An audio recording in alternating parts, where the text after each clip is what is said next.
안녕하세요. 또야사이언스입니다. 중학교 1학년 과학 2단원 네 번째 시간이자 마지막 시간이고요. 오늘은 부력에 대해서 정리하겠습니다.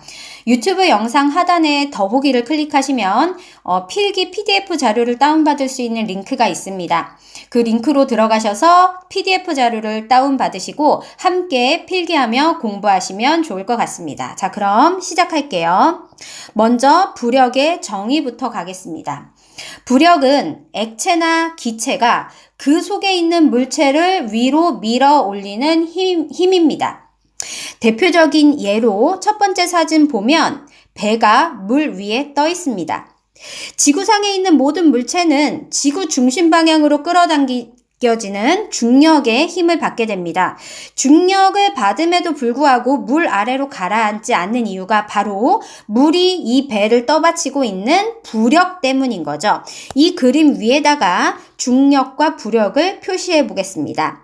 배에 작용하는 중력은 지구 중심 방향으로 표시해 주시고요. 중력이라고 적을게요.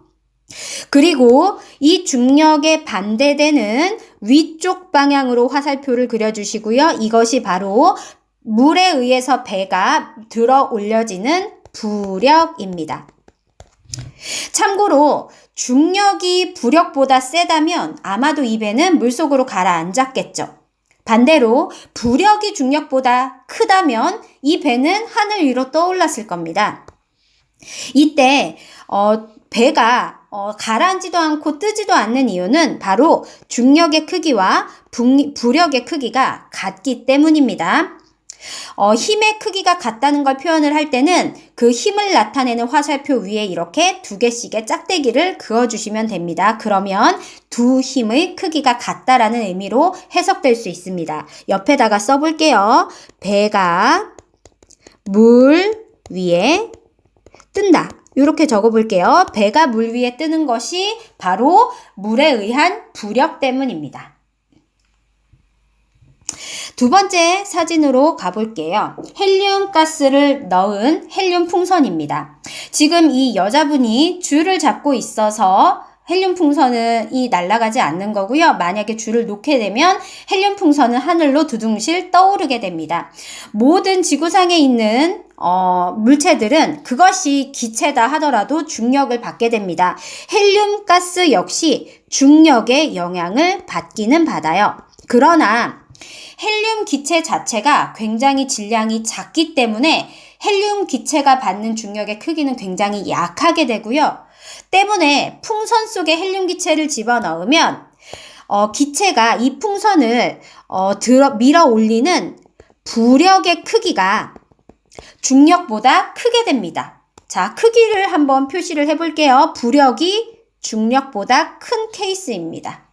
그래서 이 헬륨 풍선은 줄을 놓게 되면 하늘로 떠오르게 되죠. 옆에다가 적을게요. 헬륨 풍선이 하늘로 떠오른다 라고 적어볼게요. 헬륨 풍선이 하늘로 떠서 날아가는 이유가 바로 기체에 의해 이 풍선이 받는 부력이라는 힘 때문입니다.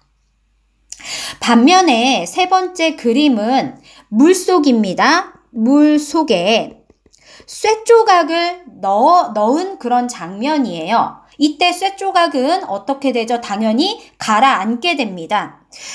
이 경우 역시 이 쇠조각은 물에 의해서 떠받쳐지는 부력을 받게 되긴 합니다. 그러나 이 부력의 크기보다 훨씬 더 큰 힘의 중력을 받게 되죠.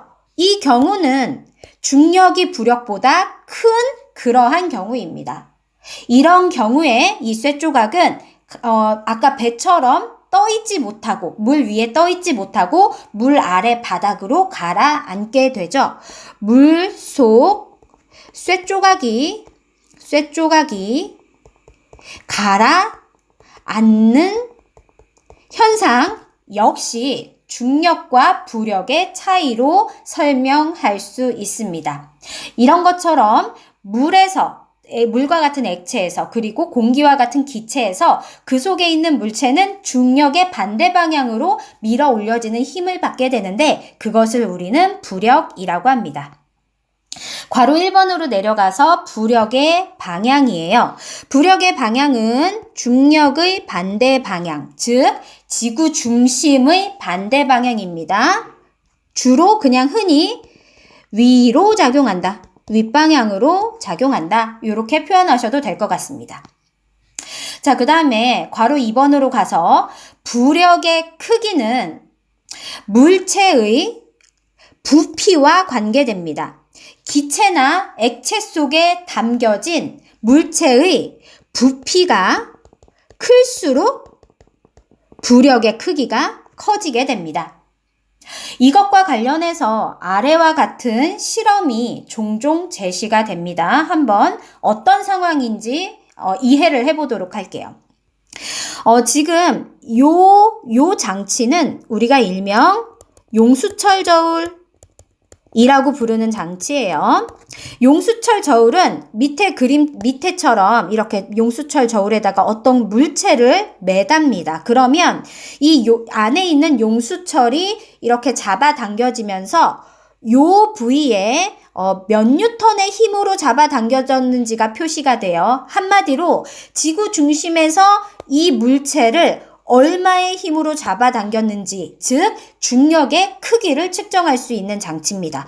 중력의 크기를 우리는 뭐라고 한다 그랬냐? 무게라고 한다 그랬습니다. 무게를 측정할 수 있는 장치다. 이렇게 이해를 해 주십시오. 자, A, B, C 세 개의 상황이 있습니다. 모두 비커에 물이 담겨져 있고요. A의 경우에는 용수철 저울에 추를 하나 매달았고요. 추를 물에 담그지 않았습니다.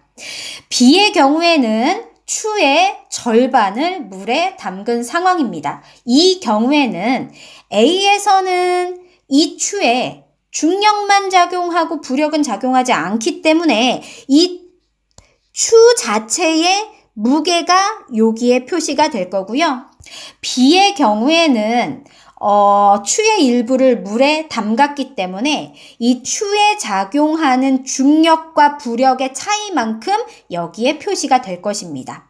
C의 상황은 추 전체를 물에 담근 상황이에요. 그러면 물에 담긴 부피가 달라지기 때문에 부력값이 달라집니다.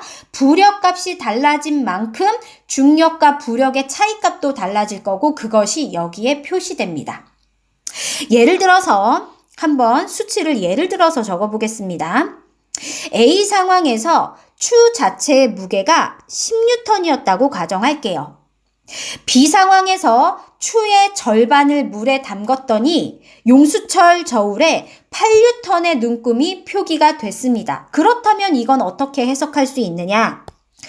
추 자체에 작용한 중력의 크기인 중력의 크기인 무게 자체는 변함이 없습니다. 10뉴턴으로. 그러나 추가 물에 담겨짐으로 인해 이 물이 추를 떠받치는 힘인 부력이 작용했을 것입니다. 그래서 그 차이로 인해 용수철 저울에 8뉴턴이라는 값이 나타났다라는 거죠. 그렇다면 이 경우 부력의 크기는 얼마라고 해야 될까요? 그렇습니다. 부력이 2뉴턴이었다. 이렇게 계산하시면 됩니다. 만약에 C와 같이 추의 전체를 물에 담근 상황에서 용수철 저울에 6뉴턴의 눈금이 표시됐다라고 한다면 이건 어떻게 해석하셔야 되냐? 추에 작용하는 중력의 크기는 여전히 10뉴턴으로 변하지 않습니다. 그런데 물에 추의 더 많은 부분이 잠겨짐으로 인해서 물이 추를 들어 올리는 부력의 크기가 커졌을 겁니다. 그 차이로 인해 용수철 저울에 6뉴턴의 눈금이 표기된 거겠죠. 그렇다면 이 경우 부력의 크기는 몇 뉴턴이라고 해야 되죠? 그렇습니다. 4뉴턴의 부력이 생겼다. 이렇게 표현하시면 될 것 같습니다. 이 실험과 관련해서 오른쪽에 3개의 상황을 한번 정리를 해보도록 할게요. 첫 번째, 추에 작용한 부력의 크기를 비교하겠습니다. A, B, C 중에 부력의 크기 제일 큰 게 어디죠? 그렇죠. C가 제일 컸습니다. 그 다음은 B, 가장 부력의 크기가 작은 건 아예 물에 담그지 않은 A겠죠. 이것을 통해서 우리는 무엇을 알 수 있냐? 자, 이것을 통해서 우리는 물에 담긴 물체의 부피가 클수록 부력의 크기가 크다. 요것을 알 수 있는 것이죠. 자, 이해되셨죠? 자, 그 다음에 두 번째로 넘어가겠습니다. A에서 추의 무게가 10N이었어요. C에서 추의 무게는 6N으로 용수철 저울에 표기가 됐습니다. 그렇다면 물 속에서 C 상황에서 추에 작용한 부력의 크기는 얼마인가? 라고 물어봤어요. 그럼 몇 뉴턴이라고 대답해야 되죠? 4뉴턴이라고 대답해야 합니다. 자, 그 다음에 세 번째 문제는 좀 어렵습니다. 같은 추를 하나 더 했대요. 그래서 총 2개의 추를 C와 같이 물속에 완전히 담근 겁니다. 그랬을 때 용수철 저울에 측정되는 무게가 얼마일지 예상해 봅시다. 자, 용수철 저울에 추를 1개, 2개 달고 이 전체를 물속에 집어 넣습니다. 자, 그렇다면 물의 위치를 요 길로 표시해 보겠습니다. 자, 그렇다면 이 그림 위에다가 한번 표시해 볼게요. 두 추를 지구 중심에서 잡아당기는 중력의 크기는 추 하나당 무게가 몇 뉴턴이었죠? 10뉴턴이었습니다. 따라서 추가 2개니까 중력의 크기, 무게는 20뉴턴이 되겠죠? 그리고 물에 의해서 떠받쳐지는 부력의 크기도 한번 표시해 볼게요. 추 하나 전체가 물속에 들어갔을 때 부력의 크기는 몇 뉴턴이었죠? 4뉴턴이었습니다. 추 2개만큼의 부피가 물속에 들어갔습니다. 따라서 부력의 크기는 몇 뉴턴이다? 8뉴턴이다. 그렇기 때문에 용수철 저울에 측정되는 무게는 20뉴턴에서 8뉴턴을 뺀 정답은 12뉴턴만큼이 용수철 저울에 측정이 될 것입니다. 이해되셨죠? 자, 이제 다음 장으로 가서 마지막으로 부력의 예시를 몇 가지 정리하겠습니다. 첫 번째, 액체의 부력을 이용한 사례입니다. 바닷가에 가면 바다 위에 위치를 표기하기 위해서 부표를 띄워 놓는 경우가 있습니다. 이 부표가 아래로 가라앉지 않는 이유가 바로 부표에 작용하는 물에 의한 부력 때문이죠. 뿐만 아니라 오른쪽 그림처럼 물놀이 튜브들, 구명 튜브들 아니면 구명 조끼 요런 장비들은 모두 물의 부력을 높여서 사람의 몸이 물속에 가라앉지 않도록 해주는 액체의 부력을 이용한 사례입니다. 오른쪽으로 가셔서 기체의 부력을 이용한 경우를 볼게요. 첫 번째처럼 열기구가 둥 떠오릅니다. 두 번째 사진처럼 헬륨 풍선도 줄을 놓치면 하늘 위로 둥둥 떠갑니다. 그 이유는 모두 이 두 각각의 물체에 작용하는 중력의 크기보다 기체에 의해서 들어 올려지는 부력의 크기가 더 크기 때문입니다. 자, 여기까지 하시면 2단원 여러 가지 힘에 대한 내용을 모두 마치셨습니다. 우리는 이제 3단원으로 가서 다음 영상에서 함께 만나보시겠습니다. 고생하셨습니다.